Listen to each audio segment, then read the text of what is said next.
یہ وہ سلگتے ہوئے سوالات ہیں کہ جب کیے جاتے ہیں تو اس کا جواب کسی کے پاس نہیں ہے جناب ڈپٹی اسپیکر۔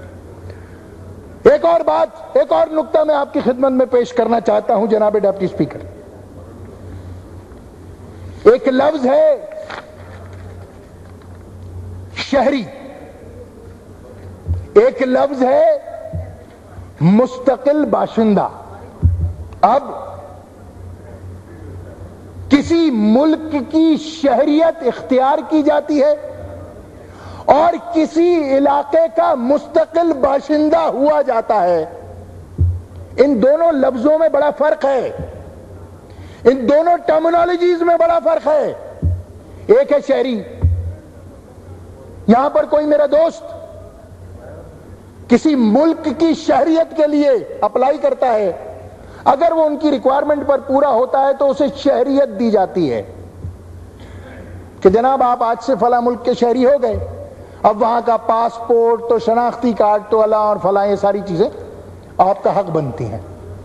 مگر اس ملک میں جب آپ ایک علاقے سے دوسرے علاقے میں جاتے ہیں تو وہاں سوال ہوتا ہے کہ آپ یہاں کے مستقل باشندے ہیں یا نہیں۔ آپ جانتے ہیں جناب ڈپٹی اسپیکر، مجھے یقین ہے آپ مجھ سے زیادہ جانتے ہیں کہ آج بھی پاکستان میں یہ قوانین مروج ہیں۔ کیسے؟ اگر نہ ہوتے تو پاکستان میں ڈومیسائل کی شرط نہ ہوتی، ڈومیسائل کی شرط نہ ہوتی۔ آپ مجھ سے زیادہ جانتے ہیں جناب ڈپٹی اسپیکر کہ ڈومیسائل ہوتا کیا ہے۔ ڈومیسائل ایک ایسا کاغذ ہے، ایک ایسا سرٹیفکیٹ ہے جو اس بات کی گواہی دیتا ہے کہ آپ موجودہ علاقے میں گزشتہ 3 برس سے مستقل موجود ہیں اور آئندہ 3 برس تک رہیں گے بھی، کیونکہ ڈومیسائل کا پیریڈ، ڈومیسائل کی لائف 3 برس ہوتی ہے جناب ڈپٹی اسپیکر، صرف 3 برس کی۔